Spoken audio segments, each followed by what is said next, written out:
నమస్కారం. నా పేరు కడివెట్టి శివ, కస్మూరు గ్రామ పంచాయతీ సర్పంచ్ని. ఇటీవల కాలంలో కస్మూరు పంచాయతీలో ఉన్నటువంటి చెరువుని మూడు వైపులా ఆక్రమణకు గురి చేయడం జరిగింది. ఆక్రమణకు గురి చేసిన విషయాన్ని అధికారులకు మేము పదే పదే తెలియజేశాము. అయినా కూడా వాళ్ళు తగిన చర్యలు తీసుకోలేదు. ఈ ఆక్రమణల వల్ల చెరువు పూర్తిగా ఆక్రమణకు గురైపోయి స్టోరేజ్ శాతం తగ్గిపోయి వ్యవసాయానికి సంబంధించిన వాటర్ స్టోరేజీ తగ్గిపోయి రేపు పొలానికి పూర్తిగా సాగుబడి అయ్యేంత వరకు కూడా వాటర్ ఉండకపోవడం ఇబ్బంది పడుతూ ఉన్నాము. దీన్ని వెంటనే అధికారులు చర్య తీసుకొని ఆక్రమణ వెంటనే తొలగించాలి.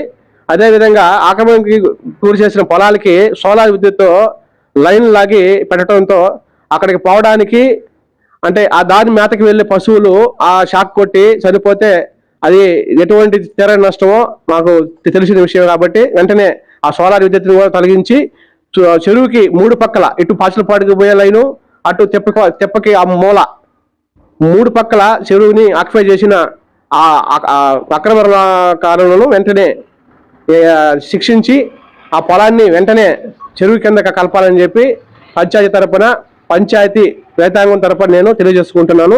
వెంటనే ఈ సమస్యకి పరిష్కారం చూపిస్తారని అధికారులకి మీడియా రూపంగా తెలియజేస్తున్నాను. నమస్కారం. మాది నెల్లూరు జిల్లా వెంకటాచలం మండలం కస్మూరు గ్రామం. ఇటీవల వర్షాలు వచ్చినాయి. వర్షాలు వచ్చిన వలన ఫుల్గా చెరువు నీళ్ళు ఫుల్ అయ్యింది. అది ఇటీవల గూర్లు బర్రెలు పోతా వస్తూ ఉన్నాయి అడవికి. ఆ వాన వచ్చేలకే పోకుండా ఆగిపోయినాయి. కొంతమంది ఆక్రమించుకున్న వల్ల పోలేదు.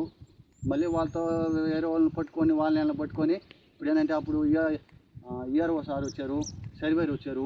అప్పుడు వాళ్ళు వచ్చినప్పుడు వాళ్ళు ఏంటంటే వాళ్ళ జనాల మీద పోయేటట్టుగా మార్గం చూపించారు. అప్పుడు వాళ్ళని పట్టుకునేకి ఆ మార్గం ఇదంతా చెరువు అక్రమమైనది. ఒకరు ఏంటంటే 2 ఎకరాలు వచ్చి 4 ఎకరాలు చేశారు. ఒకటైతే పూర్తిగా చెరువు ఆక్రమించుకొని 2 ఏళ్ళ